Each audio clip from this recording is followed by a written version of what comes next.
or something as simple as an i7, or whether you should upgrade from an i7 to a Threadripper, or just basically, yeah, the whole situation. Now, the example we're going to be using today is the i7-3820. Now, you're all going to know one thing about this processor right off the top of your heads if you know a lot about PCs. But if you don't, I will give you the gist. It is very old. We're talking 2011, people. Very old. 7 years. PCs have changed a lot. Guess we can't say too much. I mean, I think just recently we just got the i9, which is probably a year ago in my brain because I'm very bad at remembering those things. But done some benchmarks and I have done a bit of research to get you this video. So when it comes to the i7-3820 versus the Threadripper, like I said, I own an i7 computer. I have the Alienware Aurora R4, which makes me sound kind of old because people are using this new Area 51, and I feel kind of jealous, but at the same time, like, eh. So, the one thing you're probably going to get if you have an overkill processor, back then, say if you had the overkill i7-3820, you'd have a GTX 660, or Radeon RX 580. Now, the one thing that I found very interesting about comparing both of these is that the 580, much like the 1080, has 8 gigabytes of VRAM. And we love lots of VRAM. That definitely can get you far. If it has good clock speeds, if it's new, if it's DDR5X. It's a hard one to debate, though. Now, most people are going to go right for the 580 right away because, geez, it is cheaper by a lot right now. We can actually go on to PC Part Picker and look around the market, and you'll see that, yes, it is quite a bit cheaper. A average 1080 will run you about $500 to $700 if you're lucky, and a RX or R9 probably 580, something like that. It's probably an RX 580, but yeah, that will run you around 300 to maybe 400, 200 if you're lucky. Sometimes, I mean, you can get it pretty cheap sometimes. But there's one big difference. It runs slower. So the 1080 is supremely victorious. Now, you can say that, of course. But now let's get on to what this whole video is about. You guys are probably thinking right now, you just said we're comparing CPUs, not GPUs. BS. Clickbait. Alright, let's compare them both then. So, the i7-3820 with a 1080 is pretty good. The thing is that the i7-3820 almost sometimes has trouble keeping up. Sometimes is faster, sometimes is slower. It's kind of very debatable, I guess. But an i7 with a RX 580 holds on very strong. It takes great advantage of that 580. And it is a very nice combination. Now, the graphics are going to load different on the 1080 and the 580. We know that, but their performance specs are very similar, which they should be. I mean, both these are running 8 gigabytes of VRAM. The VRAM in the 580 is a bit older, but it still holds up after all these years. Almost like a 1060 holds up against a 1070. But one thing that I found is the Threadripper is almost the opposite of the i7-3820 in that case. It takes more advantage of the 1080 because it's newer and it has all this overclocking software. Now, don't get me wrong, you can probably overclock the 3820 no problem, but is it honestly worth it on something this old? Like, yes and no. Yes, you can overclock, and you'll definitely achieve those points that you want. No, it's not going to be what you exactly expect. Compared to a Threadripper, which runs 8 cores, and somewhere around 3.5 gigahertz maybe, from my last recall. Compared to that, it definitely overclocks a lot slower. And that also involves your power consumption, which you can hook up pretty much anything to this. The Alienware Aurora R4 motherboard, which is the most acceptable motherboard for this processor, as its debut was whenever it came out in the Aurora R4, would work sufficiently for this, actually. But, once again, at the same time, it's older. And now, something very similar, just like the meltdown stuff you're seeing around 2017 to early 2018. Of course, the thing that buyers have always gotten people to think is older is worse. And now, some people don't always listen to the buyers, and they use computers like this, which is where people using the i7-3820 made people mad that it created that stuff. Because now we're having this whole thing about developers releasing upgraded processors and using software to slow down the older ones, which is exactly that. This processor is definitely slowed. I can tell. I haven't updated Windows yet for that exact reason, but I can tell it's already getting slower. No messing around. And as much as it pains me to say it, my computer's getting old already. Which, I didn't even have this originally. If you guys remember from watching some of my other videos, I got this for free from somebody's garage. But it's definitely had a share of being old. Now, they took very good care of the computer, I know that. But, of course, good things must come to an end.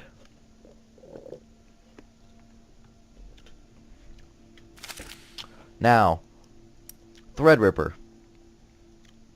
Pretty new, very expensive. Not too much compared to the i7-3820. It's still hitting a solid $400 if you want to buy it. While at the moment of recording this video, Threadripper holds about $480, $80 more.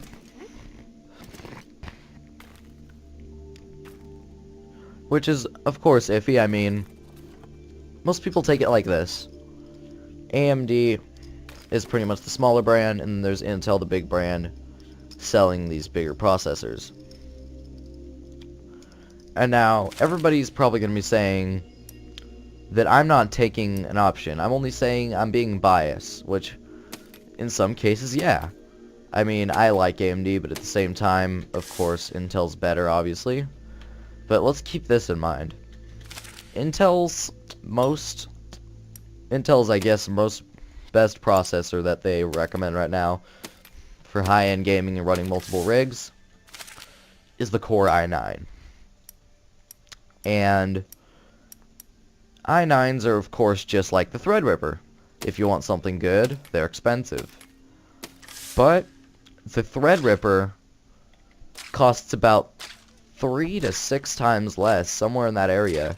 It costs a lot less, so the Threadripper goes about $480, and the i7 goes about $2,000. Wait, that's 5 times cheaper almost. And that depends, though. Now, I'm probably thinking to myself right now, well, I am. The fact that, yes, I just described an i7, which has 18 cores, compared to the base Threadripper, which has 8 cores.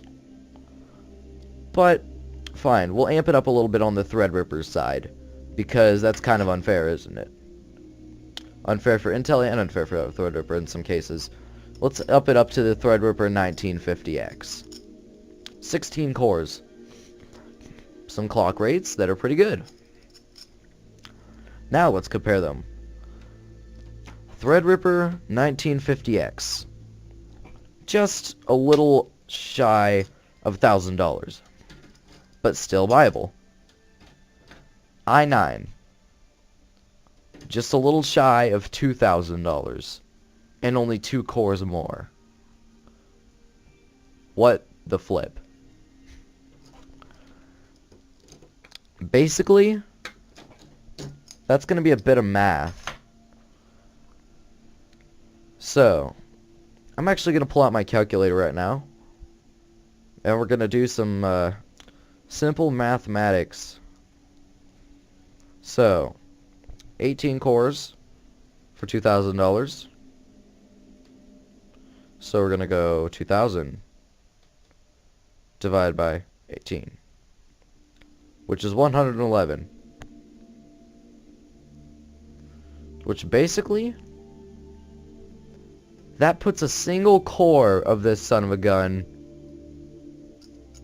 at $111 per core. And now for Threadripper.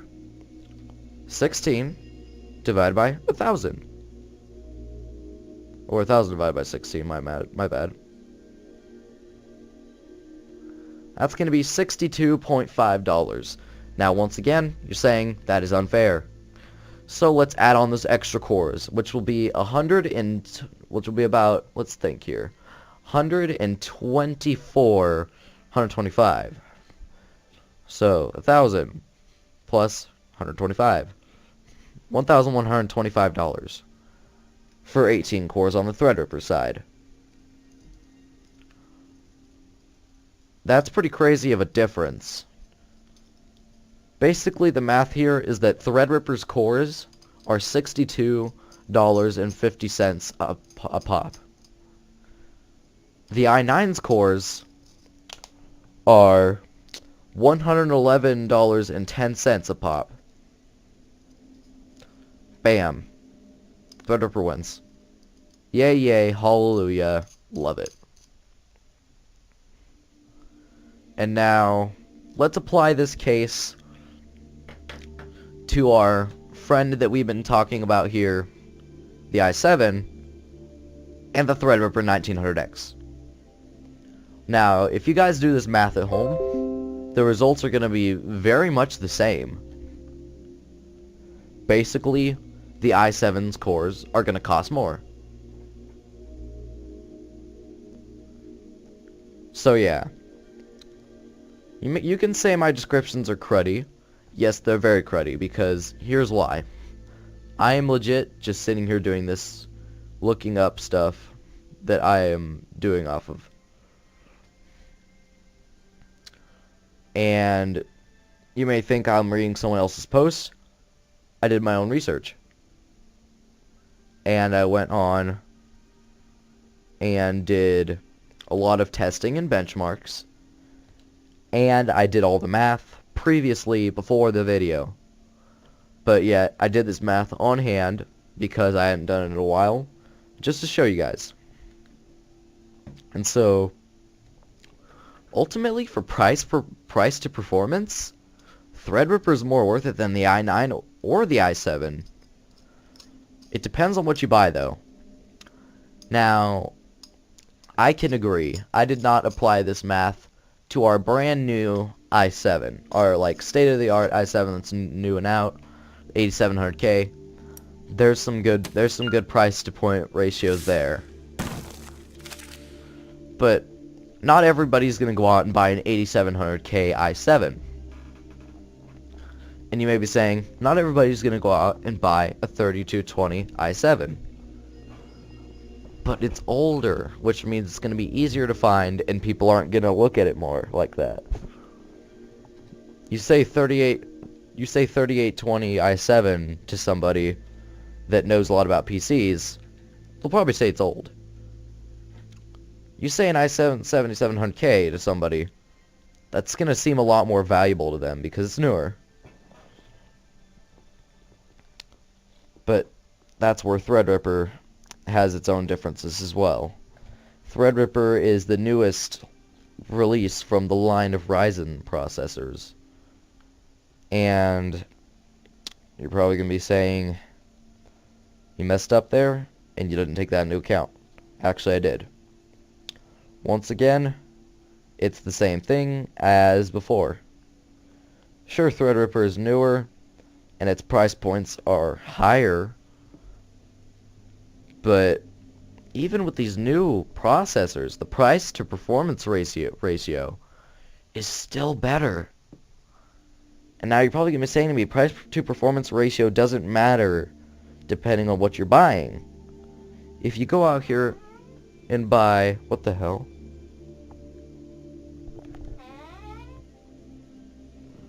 I swear.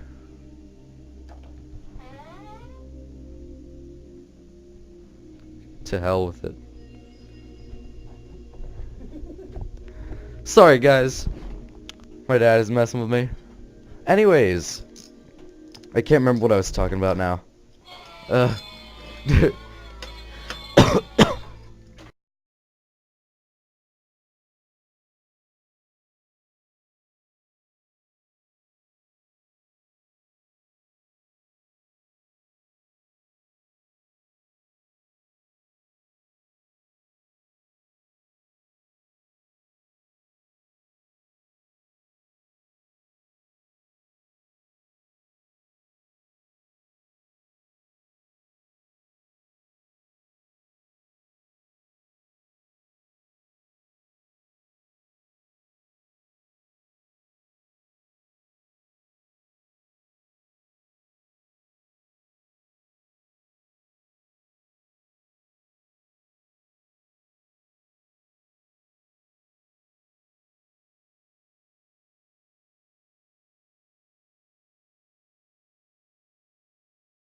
So yeah guys, sorry about that, but if you like the description, like the video, stay around and watch for more. Hope you enjoy.